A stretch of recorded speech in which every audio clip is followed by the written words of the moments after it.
Welcome everybody, this is Type V3, and today I'll be taking a look at the Takara Tomy Henkei Dark Skyfire. He is the all-black repaint of the classics Jetfire mold we already know and love, and being that he's released under the Gentei subline of toys, that makes him an e-hobby exclusive. Throughout all of the Transformers lore, Skyfire has always been seen as the Autobot with original ties to the Decepticons, and that is exactly what this repaint aims to depict. The Skyfire as a true Decepticon millions of years ago, before he was found on Earth. Finished in a glossy black paint with purple highlights and a neon cockpit, this is easily the best use of the mold to date. His dark and daunting presence just screams evil, and all those Decepticon symbols are there to let you remember that he is a Decepticon. You can argue that this guy is ultimately just a giant seeker, but don't dismiss him for that, because he really is an awesome toy. I don't know if it's just the inviting black paint scheme or if the mold itself is really all too great, but overall I think this guy is pretty wonderful. I do have some complaints. I do think the undercarriage could have used a bit of work. It's not quite as bad as a Deluxe Seeker, but there still seems to be a little too much busyness going on. And if it weren't for these guns here, you could really see the arms.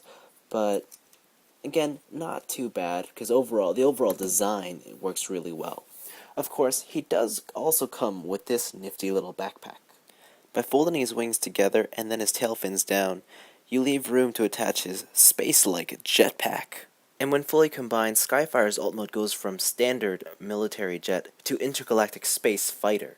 And it's really impressive how this one single piece really changes the overall look of the figure. It also pays homage to the Robotech design that this toy is also based off of. When fully combined together, this is where I really started to fall in love with this figure. The purple of the backpack, in contrast to the black, just makes it really stand out, and it doesn't look like it's two separate pieces together. They somehow still look like they're uniform in one cohesive piece. The giant chrome thrusters in the back also scream just powerful and fast, and when you pull back on them, they reveal his missiles, which I guess totally prepares him for some space dogfight action. I mean, this guy is just really cool looking altogether with this thing added. But of course, he doesn't always stay in this alt mode. At some point, sooner or later, he's got to transform. As expected, Skyfire's transformation takes a lot of its cues from a regular Deluxe Seeker. Of course, there are little other complexities you have to worry about, but there's nothing here that's really too obtuse for you to understand. When you're finished, you end up with a beautiful looking robot mode, and this all black paint scheme with purple highlights just really looks good altogether. It had to be said that the first time I put this guy in his robot mode, I didn't really think Skyfire. What I thought, and this is mostly down to the color scheme, is Sky Warp. And really, I think that alone kind of takes away from the figure's overall appearance in general. I wish he looked a bit more original. I wish there was some way they could have... I don't care if the colors were the same, I just wish they could have painted on the details differently enough so that he looked more like a separate character. Because as it stands right now, the only thing that differentiates him, at least in my eyes, are his wings back here, the sort of butterfly wings he has. But I guess it's just a little complaint. I do kind of wish he had more originality to him.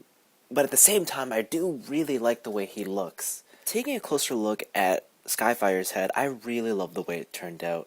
Very cartoon accurate, at least in the sense that it matches the white version a lot. When it comes down to colors, I love how it's all black with the purple crest. I like his metallic silver face, which in fact has sort of a hint of bronze in there, so it's not completely silver. And then of course it has to be said that his red light piping eyes are just brilliant. I wish I had another light source to show you guys, but trust me, it looks awesome when you have it just properly shining through. When it comes to articulation, Skyfire is no different than any other Classics figure in the sense that he is riddled with ratchet joints. Starting at his shoulders here, he's got the ratcheted shoulder, and it goes outwards as well, and then of course a ratcheted elbow, and a forearm swivel. And the fists as well, luckily, have a swivel there as well. He doesn't have any sort of waist swivel, and his legs are sort of on a ratchet joint, as are his knees. But what I found is that his knees, because of the transformation mechanism, sort of tends to come in just on its own. And then the worst part, of course, is his feet that really...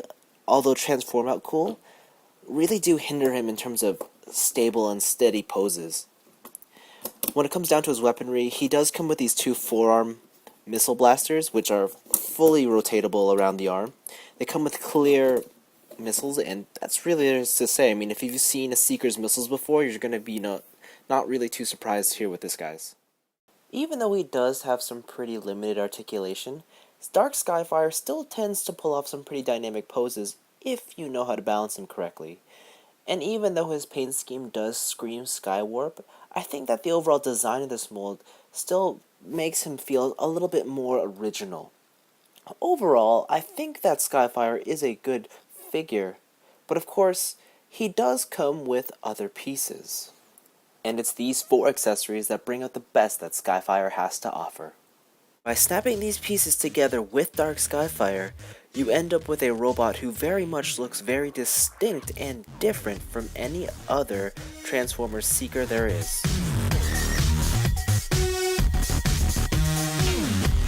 While this armored up Skyfire looks very awesome, it is easy to argue that he just does look more like his Robotech counterpart. And that's all nice and fair, but I think in the realm of the Transformers universe, Skyfire all armored up like this really becomes a lot more distinct and a lot more original and easier to spot out in a crowd, even though he does carry the Skywarp paint scheme. Overall, I love the way that he looks. That helmet is beautiful. It has this really neon green visor. Unfortunately, due to the red light piping in the eyes of the original figure, the light just isn't strong enough to penetrate that visor, so you don't really get that much light piping going on throughout it. When it comes to his backpack, it still is functional in the sense that when you pull these back, the missiles still release, and you can fold them down to have I guess more shoulder missile cannons and everything. That extra gun that they've given him, the twin buster rifle, I think, looks really good. I like it now because too many times I'm just bored of seeing Seekers with their forearm mounted cannons or their bicep mounted cannons, and I like it that this guy has a gun. Unfortunately, with the addition of all this armor, it does add a lot of extra weight to the upper body, which can put a lot of stress on his already unstable feet, and thus making him unable to have a lot more dynamic poses. But I think the trade-off's worth it because he does look really badass. He looks like he could take anything out.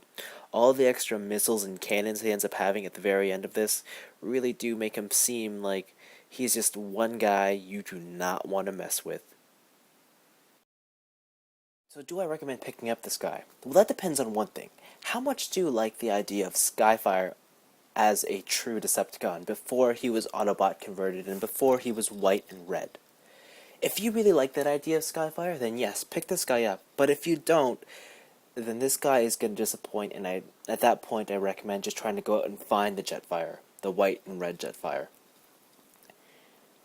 However, if you don't own that original mold and you're on a budget, then I do recommend picking up this guy. Because, for some reason, even though this is the eHobby exclusive, he is priced a lot lower than the white and red Jetfire. I think it's just due to character popularity, but if you just want this mold and want to tinker around with it, then yeah, definitely pick this guy up. I give him a full recommend. But apart from that, I mean, your mileage is going to vary on this one, and for that, I don't know if I can really make the final call for you guys. Anyways, this has been Type 3, and thank you for watching. I will see you guys next time.